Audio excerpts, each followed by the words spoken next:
जैसे ही भीष्मक शुद्धमती के पास में आए तो भीष्मक ने जवाब दिया, कौन रानी तुमने हमें क्यों बुलाया? तो शुद्धमती ने जवाब दिया, महाराज मैंने आपको इसलिए बुलाया कि आप सब दिन अपने राज्य के कार्यों से व्यस्त रहते हो, लेकिन क्या तुमने कभी यह भी जाना कि हमारी बेटी जो रुक्मिणी है वो विवाह के योग हो गई है, तो सुंदर सा लड़का देख करके हमें उसकी शादी कर देनी चाहिए। तो जो इतने वचन कहे कि शादी कर देनी चाहिए, तो भीष्मक ने जवाब दिया, रानी इसका मतलब हमारी बेटी रुक्मिणी विवाह के योग हो गई? शुद्धमती ने जवाब दिया, हाँ महाराज हमारी बेटी विवाह के योग हो गई है, और सुंदर सा लड़का देख के उसकी शादी कर दो।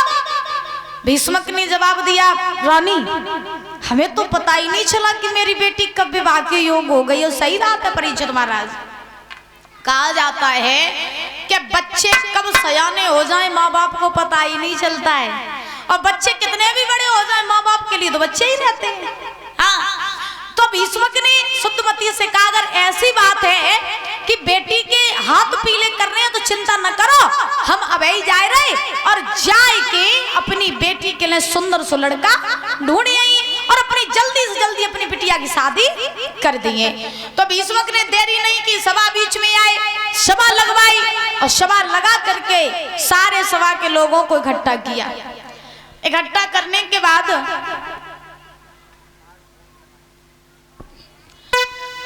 तो महाराज सभी सभा के लोगों को इकट्ठा करके आज भीष्मक ने जवाब दिया, भैया सभा के लोगों तुम्हें पता है हमने तुम्हें काहे को बुलाओ? सभा में से आवाज आई, बोले ना महाराज हमें नहीं पता काहे को बुलाओ। भीष्मक कहने लगे कि हमने तुम्हें जाओ से बुलाओ, क्या मेरे घर में जो मेरी बेटी है रुक्मिणी वो विवाह के योग हो गई है, अब मुझे उसकी शादी करनी है, तो तुम्हारी नजरों में कोई अच्छा लड़का हो तो हमें बता दो।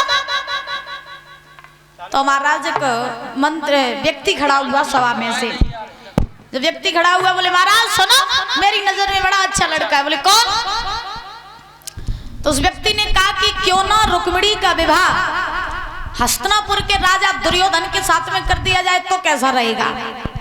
तो ना दूसरों खड़े हुए बोले, चुपचाप बैठ जाओ, बैठो, तुम्हें दुनिया में कोई कुंवारे ही नहीं नजर आए कि तुम तो दुर्योधन के पास में पहुंची कि शादी दुर्योधन के साथ में कर दो? सुनो, रुक्मिणी कुंवारी बैठी रहे लेकिन उसकी शादी दुर्योधन के साथ में नहीं करेंगे। तो महाराज इधर कोई दूसरा लड़का बताता तो तीसरा खड़ा होकर के उसकी बात काट देता। यानी प्रमाण ये मिला है कि सुबह से शाम हो गई लेकिन परीक्षित महाराज किसी ने भी रुक्मिणी के लिए लड़का नहीं बता पाया। और जब किसी ने भी लड़का नहीं बताया तो अब भीष्मक बड़े ही उदास बैठ गए। अब जब भीष्मक उदास बैठ गए तब तक एक मंत्री खड़ा हुआ, बोले महाराज सुनो, क्यों ना रुक्मिणी का विवाह द्वारकाधीश कन्हैया के साथ में कर दिया जाए तो कैसा रहेगा? अब भीष्मक पहले ही जानते थे कि रुक्मिणी का विवाह कन्हैया के ही साथ में होगा। क्यों? क्योंकि रुक्मिणी की भविष्यवाणी बचपन में ही नारद जी करके चले गए थे। तो भीष्मक से जब उस मंत्री ने कहा कि भैया रुक्मिणी का विवाह द्वारकाधीश कन्हैया के साथ में कर दो, तो भीष्मक कहने लगे, वाह रे भैया तूने बात एकदम बढ़िया बताई। अबे सब जितने लोगों ने लड़का बताए मैं काऊ की बात बढ़िया नहीं लगी, लेकिन मुझे तेरी बात बढ़िया लगी। अब ये तय रहा कि रुक्मिणी का विवाह कन्हैया के ही साथ में होगा।